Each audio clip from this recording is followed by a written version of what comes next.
आज आपण बनवणार आहोत झटपट आणि खमंग मुंग भजी। अगदी हॉटेल सारखी, फक्त काही मिनिटातच तयार होणारी एकदम सोपी रेसिपी। ही रेसिपी नक्की ट्राय करून बघा। चला वेळ न घालवता आपण रेसिपीला सुरुवात करूया। मूग भजी बनवण्यासाठी आपण सर्वात आधी मुगाची डाळ भिजवून घेऊया। मी इथे मोठी वाटी मुगाची डाळ घेतली आणि अर्धी वाटी पोहे घेतले। हे आपल्याला स्वच्छ धुवून घ्यायचे आहे।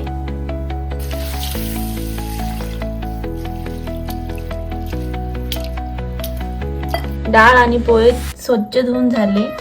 पोहे टाकल्याने भजी छान खुसखुशीत होते, म्हणून पोहे टाकायला विसरू नका। आता आपल्याला याला एक तांब्या पाणी टाकून 1 तास भिजण्यासाठी ठेवून देऊया।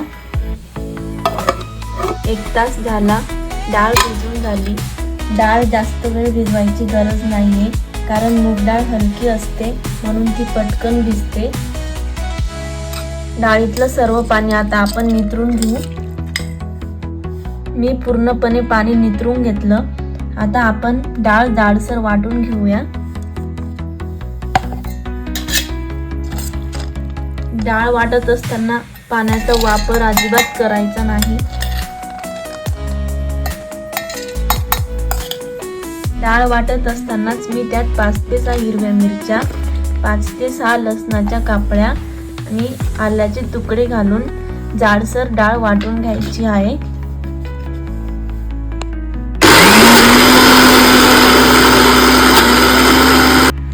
डाळ वाटून झाली।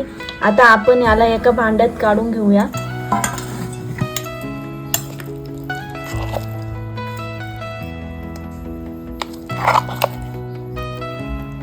आपल्याला यात बारीक चिरलेला कांदा, 1 चम्मच लाल तिखट,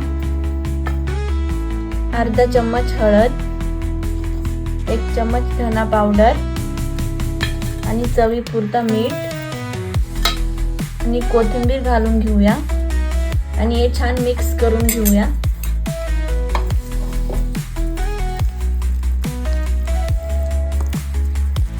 छान मिक्स झालं। आता आपण याला तळून घेऊया। ते तेल तापायला ठेवलं होतं। तेल चांगलं गरम झालं। यातलंच 2 चम्मच तेल आपण डाळीत टाकून घेऊया।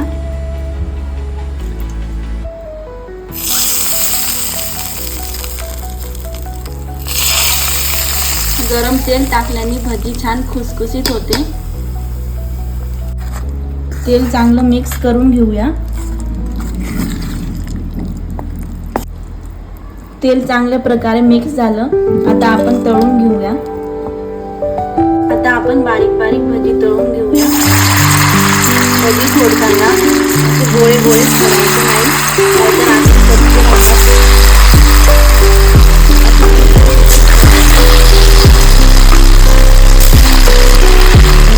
1 मिनिट झाला, भज्यांनी आधारही धरला। आता आपण कमी गॅस करून मंद आचेवर कुरकुरीत होईपर्यंत भजी तळून घ्यायची। गरम कुरकुरीत भजी तयार झाली। आवाजाने समजतच असेल भजी किती कुरकुरीत झाली। तुम्ही पण नक्की करून बघा आणि कसं वाटलं ते कमेंटमध्ये सांगा। व्हिडिओ आवडला असेल तर लाईक करा, शेअर करा आणि चॅनलवर नवीन असाल तर सबस्क्राईब करायला विसरू नका।